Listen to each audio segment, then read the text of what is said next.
আসসালামু আলাইকুম রহমতুল্লাহ। ওয়েলকাম জানাচ্ছি আমাদের নতুন একটি ভিডিওতে। আজকের ভিডিওটি আপনাদের জন্য খুবই গুরুত্বপূর্ণ। যারা মোবাইল দিয়ে ভিডিও তৈরি করে ছাড়তে চান, অর্থাৎ মোবাইলে কোনো টিউটোরিয়াল তৈরি করতে চান, তারা আমাকে ফলো করতে পারেন। আজকের ভিডিওটি তাদের জন্য গুরুত্বপূর্ণ। তো মোবাইল দিয়ে ভিডিও যারা আমরা করি, তারা মোবাইলের স্ক্রিনটা যখন অনলাইনে দেখায়, আমাদের পাশে দেখাই। তো এই যে পাশে যে দেখাবেন, আপনি পাশে দেখানোর জন্য আপনাকে কী করতে হবে? মোবাইলের স্ক্রিনে মার্ক করতে হয়, রেকর্ড করতে হয়, বিভিন্ন জিনিসগুলো করতে হয়। তো কীভাবে করবেন? তো প্রথমে আপনি চলে যান আপনার প্লে স্টোরে যে আপনারা সার্চ বারে চলে যাবেন। সার্চ বারে গিয়ে লিখবেন হচ্ছে স্ক্রিন রেকর্ড লিখবেন। স্ক্রিন রেকর্ডার লেখার পরে অনেকগুলো স্ক্রিন রেকর্ডার কিন্তু আপনারা পাবেন। তো অনেকগুলো স্ক্রিন রেকর্ডারের মধ্যে সবচেয়ে ভালো হচ্ছে আপনার স্ক্রিন রেকর্ডার এক্স রেকর্ডার্স। এই যে স্ক্রিন রেকর্ডার এক্স রেকর্ডার যেটা আছে, এইটার মধ্যে আপনি মার্ক টার্ক যা আছে এভরিথিং করতে পারবেন। তো আমি এটাকে ইনস্টল করে নিচ্ছি। এগুলো মার্ক করে দেওয়ার সেগুলো মার্ক করে দিতে পারবেন। যে সিনটা আপনি দেখাইতে চান সেটাকে তীর চিহ্ন দিয়ে বুঝাই দিতে পারবেন, কোথায় ক্লিক করতে হবে, কী করতে হবে, ইচ অ্যান্ড এভরিথিং আপনি ক্লিয়ারলি বুঝাই দিতে পারবেন। তো আমার এই ভিডিওটি যারা দেখছেন তারা অবশ্যই আমার পেজটি, আমার চ্যানেলটি সাবস্ক্রাইব করে পাশে বেল বাটনটি বাজিয়ে দেবেন, এই কারণে পরবর্তী ভিডিও পাওয়ার জন্য।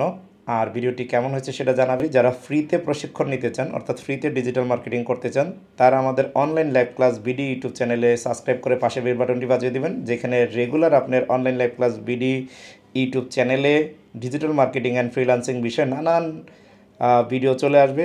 আপনারা দেরি না করে সেখানে অ্যাক্টিভ থাকুন। তো আমার এক্স রেকর্ডারটি ইনস্টল হয়ে গেছে মোবাইলে। এটা ওপেন হওয়ার পরে এখানে হালকা একটু সেটিং করতে হবে। এখানে প্রো চাচ্ছে, আমি প্রোটা কেটে দিলাম। দেওয়ার পরে এটাকে ইনেবল করতে হবে, বলতেছে ইনেবল করার জন্য আমি ইনেবল বাটনে প্রেস করলাম।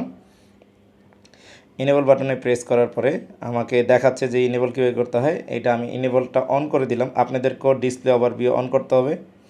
অন করার পরে অ্যালাউ প্রেস করে দিবেন, অ্যালাউ দিয়ে দিবেন। অ্যালাউ দিয়ে দেওয়ার কারণে আপনার কি অ্যালাউ হয়ে যাবে, এবং ওপেন সেটিংয়ে ক্লিক করে আপনার বাকি যে সেটআপগুলো আছে সেগুলো আপনি পারমিশনগুলো দিয়ে দিতে পারেন, যত পারমিশন আছে। এই যে অ্যাপ পারমিশন, আপনি স্টোরেজ, ক্যামেরা, কি আপনার এটা অ্যালাউ দিতে চান। আপনি যদি এখানে স্ক্রিন রেকর্ডারে ক্যামেরা অন করতে চান, আপনি কন্ট্রাক্ট দিতে পারেন। তো কন্ট্রাক্ট আমি দিলাম না, মাইক্রোফোনটা দিয়ে দিলাম। তো যেই সকল বিষয়গুলো আপনার এই স্ক্রিন রেকর্ডের সাথে জড়িত আছে সেগুলোকে আপনার পারমিশন দিতে হবে। পোস্ট অ্যাপ অ্যাক্টিভিটি ফাংশনের দরকার নেই। আদার্স পারমিশন কি চায়? আদার্স পারমিশন আমরা হোম স্ক্রিন শর্টকাট দিতে পারি। হোম স্ক্রিনে যখন এটা থাকবে আপনার শর্টকাটে ক্লিক করলেই ওপেন হয়ে যাবে। এই সকল পারমিশনগুলো দেওয়ার পর আপনি এবার রেকর্ডিং শুরু করতে পারেন। পারমিশন দেওয়ার পরে আপনার এইটা যেহেতু ফ্রি অ্যাপ, সেক্ষেত্রে আপনাকে কিছু অ্যাড দেখতে হবে। অ্যাড অনেক সময় জ্বালাতন করতে পারে, এটা স্বাভাবিক বিষয়। এখন যদি আমি রেকর্ড চালু করি তাহলে দেখেন আমার এই যে রেকর্ডিং শুরু হয়ে যাচ্ছে। তো ভিডিওটি ভালো লাগলে অবশ্যই লাইক, কমেন্ট, শেয়ার করে পাশে থাকবেন। আমাদের অনলাইন লাইভ ক্লাস ভিডিওতে সাবস্ক্রাইব করবেন। আমার কিছু কন্টেন্ট ক্রিয়েট করে আমি সাইফুল টিচার, সেটাও ফলো করবেন। এবং আমাদের এই পেজটাও বা এই প্রোফাইলটাও সবাই ফলো করবেন। সবাই ভালো থাকেন, সুস্থ থাকেন। আল্লাহ হাফেজ। আসসালামু আলাইকুম রহমতুল্লাহ ওয়া বারাকাতুহু।